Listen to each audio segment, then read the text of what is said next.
The question is, by prioritizing the adoption of electric vehicles, EVs, India can strategically reduce its reliance on imported fossil fuels, thereby bolstering its energy security and charting a sustainable energy future. Comment. Introducing Educamy's GS Main Support Program and Test Series with structured mentorship for 2023. This program is a valuable resource for students preparing for the mains examination this year and those planning to appear the next year.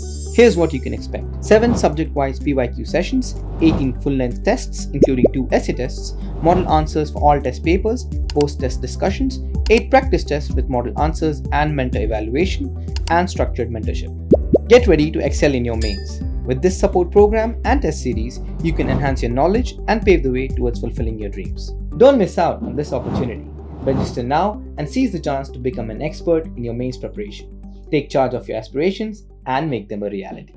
Now you have to answer this question within the word limit of 150 words. So basically this is a 10 marker question, and we have already written, or you may say we have already discussed a lot of 10 marker question. What we saw in all those questions, that the maximum time that you can dedicate while answering this question is, you may say, 7 minutes. Now within 7 minutes you have to frame an answer, you have to write an answer, and you also need to conclude the answer also. Now अगर आपको time constraint की बात करें, because answer writing, अगर आप इस question को मैं अगर आपको अनलिमिटेड टाइम दे दूं तो आप बहुत सारे पॉइंट्स इसमें लिख सकते हैं. You can write various angles to this answer, लेकिन when you have to do all this things within 7 minutes, that becomes important. और उस समय जो है ये ट्रिकी हो जाता है. ये क्वेश्चन आपको एक इजी क्वेश्चन भी टफ दिखने लगता है. तो while when you are answering this question, please set a timer of 7 minutes. 7 minutes का आप एक टाइमर सेट करिए और उस 7 मिनट के विद इन ही आप इस क्वेश्चन को आंसर करने का एक बार कोशिश करिए. अगर नहीं होता है, इफ इन द स्टार्टिंग हो सकता है कि आपको 10 मिनट्स 15 मिनट्स लगे, कोई दिक्कत नहीं है. धीरे धीरे करके आप टाइम लिमिट को घटाएं. कैसे आपको टाइम मैनेज करना है while writing the introduction, while writing the body part और व्हाइल राइटिंग द कंक्लूजन, ये आप ओवर द ईयर और ओवर द प्रैक्टिस करते करते आपका सुधर जाएगा. Now if you will see from which part of the main syllabus this question has been asked, we have already discussed that this question is from general studies 3, and if you will see topics like infrastructure, energy, ports, roads, airports, railway, etcetera, और you can say the topics like science and technology, development and their application and effects in everyday life.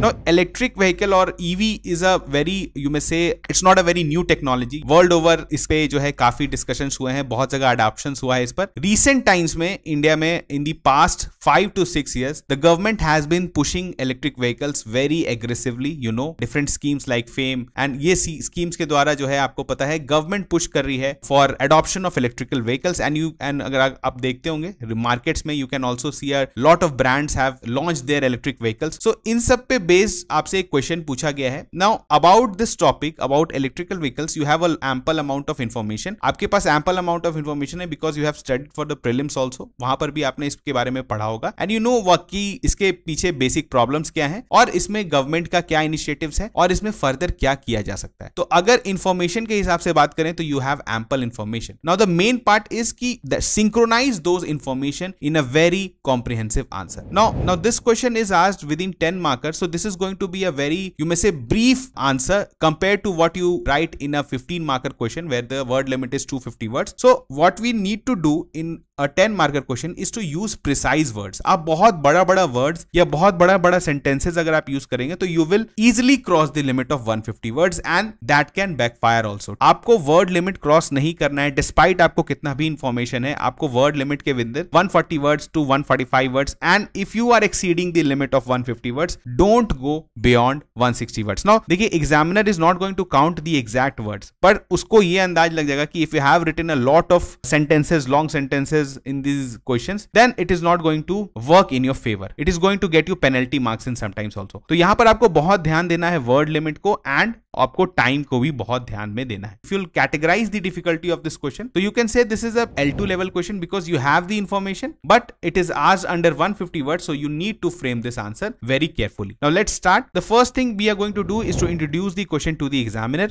आप कैसे करेंगे? Now we have given introduction of, you may say, 30 to 35 words. You can introduce in 20-25 words also. Write all the major, you may say, the interventions that the government has done or any data that has been published by any important organization की अभी India में EV का adoption कितने fast तरीके से हो रहा है, या इसका कोई भी डेटा, चाहे even if it is a private organisation, credible private organisation, please quote the source. आप सोर्स को जरूर कोट करें और उसके बाद आप उस इंफॉर्मेशन को वहां पर लिख सकते हैं और इंट्रोड्यूस कर सकते हैं। For example, India is one of the world fastest growing economies, faces a pressing challenge in addressing its reliance on imported fossil fuels and transitioning towards a more sustainable energy future. According to World Health Organization, 14 out of the world's 20 most polluted cities are in India. Now you can start with this also. आप जो है इस sentence से, इस introduction से आप ये बता रहे हैं कि why EV is typically important for India, क्योंकि we have out of 20 most polluted cities in the world, उसमें से 14 सिटीज जो है वो इंडिया के हैं। तो इंडिया में is definitely pollution is a reason due to very other, और भी बहुत सारे रीजन है, क्लाइमेटिक कंडीशंस है, इसकी वजह से यहाँ पर भी पॉल्यूशन का जो रेट है वो ज्यादा दिखता है आपको। और आप बोल सकते हैं कि we are also greenhouse gas emitters, तो इसके वजह से, और जो है आपको पता है we have a huge solar energy source, हमारे पास अल्टरनेटिव रिन्यूएबल एनर्जी सोर्सेज का भी बहुत ज्यादा हमारे पास अबंडेंस है, तो हम उस चीज को यूज करके वी कैन, यू मे से, adopt EV at a faster rate, और ये हमारे लिए फ्यूचर में फ्रूटफुल भी होने वाला है। तो इस तरह से आप स्टार्ट कर सकते हैं। You can introduce the question कि हाउ ईवी इज इंपॉर्टेंट और व्हाई ईवी इज इंपॉर्टेंट। तो आपने जब इंट्रोड्यूस कर दिया, फिर moving on to the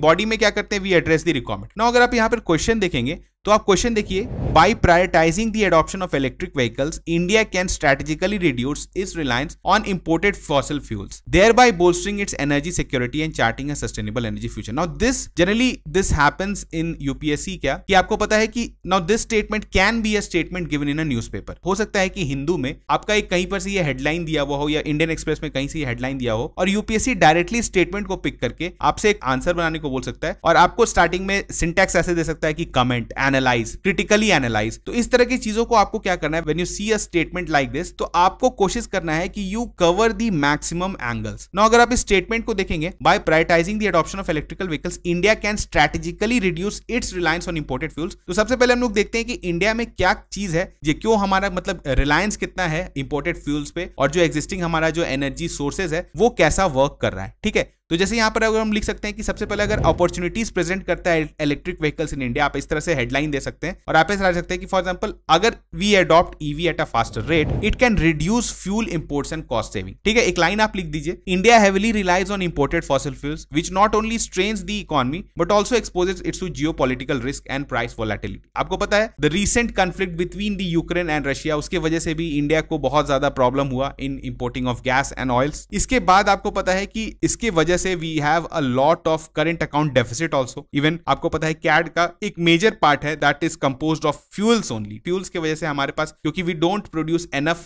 you may say, the crude oils, जिसकी वजह से हम अपना फ्यूल नेसेसिटी जितना है उसको हम लोग फुलफिल कर पाए। We are a net importer. हम लोग डिफरेंट कंट्री से, चाहे वो गल्फ से हो, रशिया से हो, यूएसए से हो, इंपोर्ट करते हैं, और उसके वजह से हमारा इंपोर्ट बिल काफी बढ़ जाता है। आप यहाँ पर एक डेटा कोट कर सकते हैं, according to the International Energy Agency. देखिए IEA जो ऑर्गेनाइजेशन है ये बहुत इंपॉर्टेंट है, इसको मैं यहाँ पर कोट इसलिए कर रहा हूं कि if a question has been asked regarding fuel और you may say gas, natural gas, तो भी आप IEA का डेटा को कोट कर सकते हैं। If a question has been asked on electricity, ठीक है, इलेक्ट्रिसिटी पर कोई बात होती है तो आप IEA के डेटा को कोट कर सकते हैं। If a question has been asked on renewable energy, वहां पर भी आप IEA के डेटा को कोट कर सकते हैं। Even if you know a rough data, अगर आपको एग्जैक्ट डेटा नहीं पता है, आपको कहीं से भी अगर आपको पता है, तो you can use IEA as a, जब आप IEA को कोट करते हैं तो ये एक पता चलता है कि you are quoting from an authentic organisation. तो IEA के अनुसार क्या है कि India could save up to 60 billion in fuel imports by 2030 through EV adoption. इस डेटा को अगर आप चाहें तो यू कैन नोट समवेयर, आप कहीं पे यूज, आप इसको नोट कर सकते हैं। Now whenever a question is asked based on oil imports और इस तरह के question, you can directly quote this data. ठीक है, आप इसको कोट कर सकते हैं और आपको जो है ये बहुत इफेक्टिव ही लगेगा। आप ऐसा ही कुछ डेटा जो है पहले से रेडी रखिए फॉर इलेक्ट्रिसिटी। तो इस तरह की चीजों को अगर आप रेडी रखते हैं तो मेंस में आपको काफी ज्यादा आराम होगा और काफी ज्यादा आप टाइम सेव कर पाएंगे। इसके बाद हम लोग देखें कि क्या क्या है, तो this is growth in renewable energy sector. The adoption of EVs would require a substantial increase in electricity production. आपको पता है because EV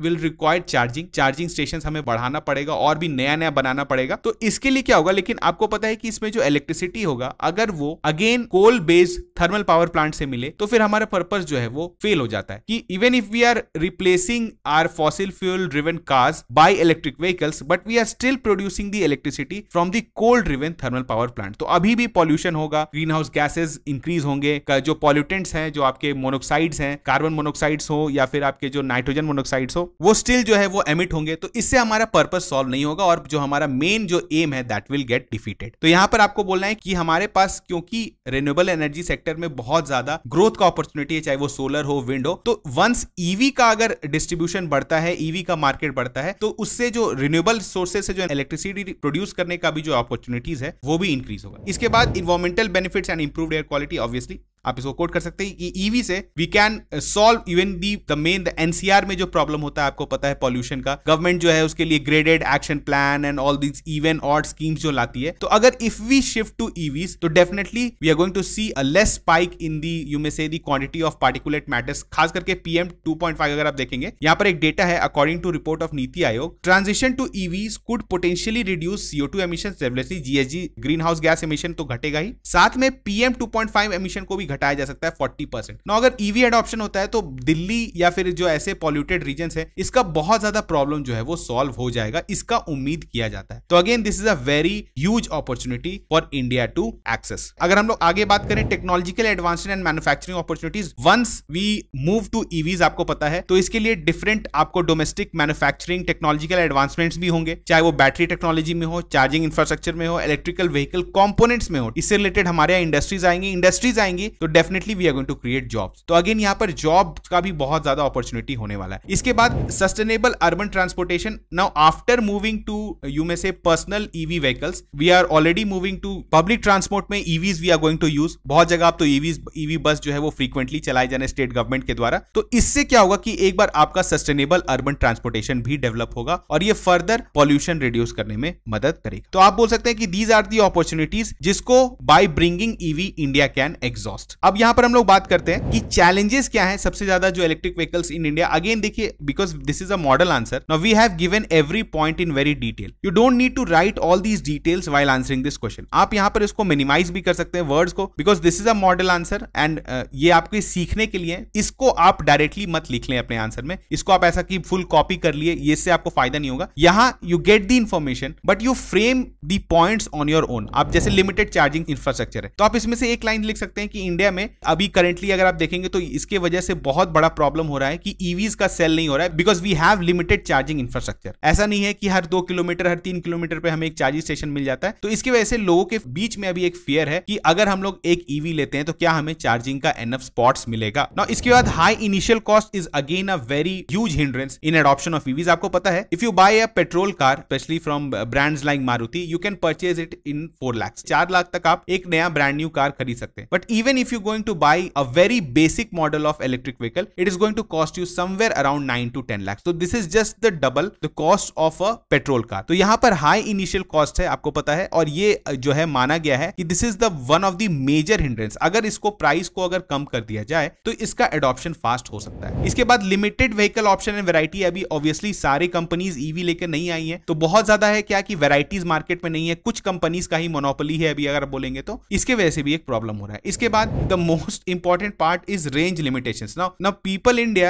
generally buy a vehicle for various purposes, for domestic travel, within the city travel, और बहुत लोग क्या है कि they used to take their vehicles on long trip around 250 kilometers or 350 kilometers. Now the range limit जो EVs का है वो बहुत ज्यादा अभी लिमिटेड है and that is too not very much reliable, बहुत ज्यादा रिलायबल भी नहीं है। तो इसके वजह से भी क्या हो रहा है कि EVs का जो सेलिंग है वो उस तरह से नहीं हो रहा है जैसा होना चाहिए था, डिस्पाइट कि इट इज स्टिल अफोर्डेबल। आप 10 लाख के तक की गाड़ी को इंडिया में बहुत लोग अफोर्ड कर सकते हैं, लेकिन उनका स्टिल बहुत सेल नहीं हो रहा है just due to range limitations. तो इस तरह की चीजों को हमें एड्रेस करना पड़ेगा, ये सबसे बड़ा हिंड्रेंस है in the adoption of electric vehicle. इसके बाद battery technology and infrastructure constraints, obviously हमें जो है लिथियम आयन बैटरी का मैन्युफैक्चरिंग डोमेस्टिकली इंप्रूव करना पड़ेगा, तभी जाके हम लोग जो है इसमें आगे बढ़ पाएंगे। इसके बाद grid integration and power supply का भी प्रॉब्लम है, because charging stations require continuous power supply. Power cut होने लगेगा, ओवरलोडिंग होगा, तो फिर ये एक अलग इशू बन जाएगा। तो इसके लिए we need grid grid integration and you may say the separate lines create करना पड़ेगा फॉर चार्जिंग इंफ्रास्ट्रक्चर। तो ये सारे प्रॉब्लम्स हैं, चैलेंजेस फेस्ड है। इसके बाद आप यहां पर एक नेक्स्ट पार्ट बोल सकते हैं कि what the initiative the government have taken. We have already seen that the question is open ended. ये आपको बताया गया है कि ये जो है अगर हम लोग ईवी को अडॉप्ट करते हैं तो हम एक सस्टेनेबल फ्यूचर की तरफ बढ़ रहे हैं। हमने देखा कि क्या प्रॉब्लम्स है, हमने देखा कि क्या अपॉर्चुनिटीज हैं, then we saw the problems and now आप लिख सकते हैं कि गवर्नमेंट के द्वारा क्या क्या इनिशिएटिव लिया गया है। Now again we have written in bullet points, you can write this in hub and spoke model, we have already discuss. आप एक सर्कल करके बना सकते हैं government initiatives to promote EV adoption. इसमें क्या क्या है, जैसे फेम स्कीम है, फेम स्कीम के अंदर क्या है, we have already started FAME 2 in 2019। इसका फर्स्ट जो आप बोल सकते हैं फेज ओवर हो गया, तो फेज 2 हमने स्टार्ट किया। इसमें आप बता सकते हैं कि गवर्नमेंट ने कितना एलोकेट किया बजट, इसको आप लिख सकते हैं। इसके बाद आप नेशनल इलेक्ट्रिक मोबिलिटी प्लान जो हमारा अम्ब्रेला प्लान है उसके बारे में भी आप कुछ पॉइंट्स लिख सकते हैं। इसके बाद आप बोल सकते हैं कि there has been PLI scheme जो है, जो प्रोडक्शन लिंक्ड इंसेंटिव स्कीम होता है, जो कि मैन्युफैक्चरिंग सेक्टर के लिए गवर्नमेंट देती आई है। इसके अंदर भी जो आपको पता है manufacturing of electric vehicles and components, इसको भी लाया गया है। तो इसके वजह से अगर इफ द फॉरेन कंपनीज और the domestic companies they establish their manufacturing units in India, they are going to get incentives under the PLI scheme. इसके अलावा मिनिस्ट्री ऑफ पावर का गाइडलाइंस है, charging infrastructure requires at least 1 charging station within a 3 kilometre grid and at every 25 kilometre on both sides of the highway. अब Ministry of Power भी इस तरह के guidelines ला रही है कि आपको चार्जिंग इंफ्रास्ट्रक्चर का डेंसिटी को इंप्रूव करना है। इसके बाद एक इंपॉर्टेंट आप लिख सकते हैं कि Ministry of Housing and Urban Finance ने इन्होंने भी क्या किया है, अमेंड किया है model building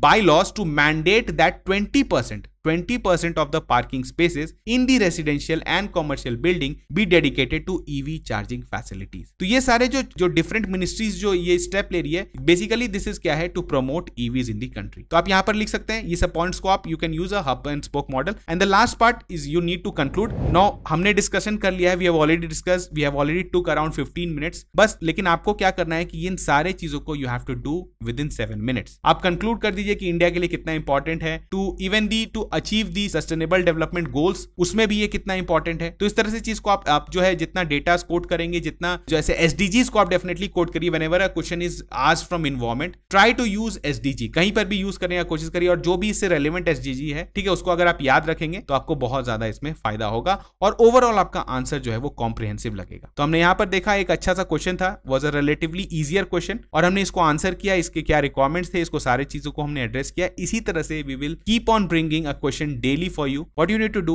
is to try and answer on your own. Daily आप इसको प्रैक्टिस करिए। एक एक क्वेश्चन अगर आप प्रैक्टिस करते हैं तो एक वीक में it gets around 5 questions to 6 questions. एक मंथ में आपके जो है करीबन 22 से 23 क्वेश्चन आप लिख लेते हैं, और आप समझिए कि वैसे अगर आप लिखते जाए तो साल भर में आप कितना ज्यादा आंसर लिख लेंगे कि next time when you are giving mains आपके पास एनफ वर्ड्स रहेंगे, एनफ कंक्लूजन्स रहेंगे, एनफ डेटा रहेगा। बस आपको क्या करना है, you have to give test at that time and you are going to get very good marks in mains. तो चलिए मिलते हैं नेक्स्ट लेक्चर में, तब तक थैंक यू।